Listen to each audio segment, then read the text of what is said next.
गरजेचा आणि लोकांच्या उपयोगी असणारा या भागातील विजेचा प्रश्न सोडवण्यात लक्ष्मणतात्या मला परवा दिवशी सांगितलं. बापूंनी आमच्या गावासाठी काय काय दिलं हे सगळी यादी मला सांगितली. पहिल्यांदा तुमच्या सगळ्याच्या वतीनं व तालुक्याच्या वतीनं मी शहाजी बापूंचं अभिनंदन करणार आहे. मित्रांनो, या तालुक्याचं आपल्या सर्वांचे लाडके नेते आणि या तालुक्याला किंवा महाराष्ट्राला आपण ज्यांना दाण्यावाग म्हणून संबोधतो ते आपल्या सर्वांचे लाडके नेते ॲडव्होकेट शहाजी बापू पाटील आणि त्याचबरोबर दादासाहेब लवटे, सांगोला तालुका आपल्या शिवसेनेचे अध्यक्ष आणि या गावचे माजी सरपंच आणि त्यांच्याबरोबर आलेले सर्व त्यांची खवासपूर गावची मंडळी, यांना सर्वांना पहिल्यांदा असा अतिशय सुंदर कार्यक्रम आयोजित केल्याबद्दल मी त्यांना सर्वांना आशीर्वाद देऊ इच्छितो.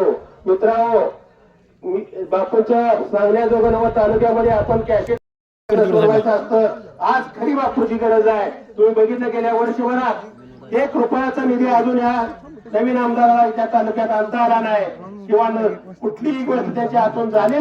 मला माहित आहे 90च्या निवडणुकीपासून आजपर्यंतच्या निवडणुकीमध्ये, कालच्या निवडणुकीत बापू हे कुठेही कमी पडले नाहीत. आपले पुढारी म्हणून, आपला नेता म्हणून बापू कुठल्याही गोष्टीला कमी पडले नाही. त्यांनी विकास केला, तालुक्यामध्ये पाहिजे तेवढे पैसे आणून दिले आणि दुसऱ्याही गोष्टीने कुठल्या बापू कमी पडले. आपण सर्वजण कमी पडलो, त्यामुळे आपल्याला सर्वांना दिवस बघायला आलेला आहे. तर मित्रांनो, आजपासून आपण तुमच्या कामाला चांगल्या प्रकारे लागलं पाहिजे आणि पुढच्या वेळची संधी आपण अशी घालवली नाही पाहिजे. हे आपल्या सर्वांना हात जोडून नम्रतेची विनंती करतो. आणि या भोसलेमुळ्यातल्या सर्वांची आज बापूंनी विजेची अडचण दूर केली, त्याबद्दल बापूंचं मी तुमच्या वतीनं जाहीर आभार मानतो.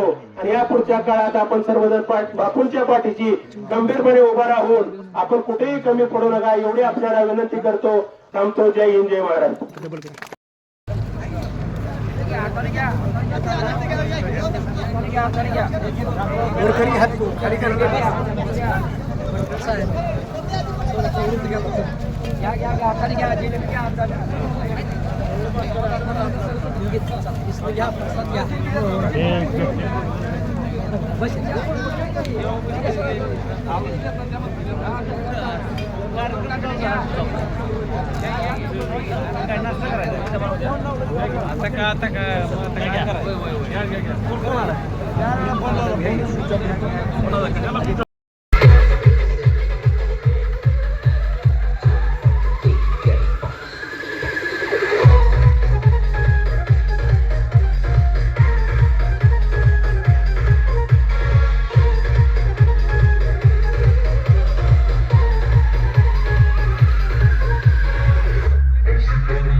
महादेवाला माझ्या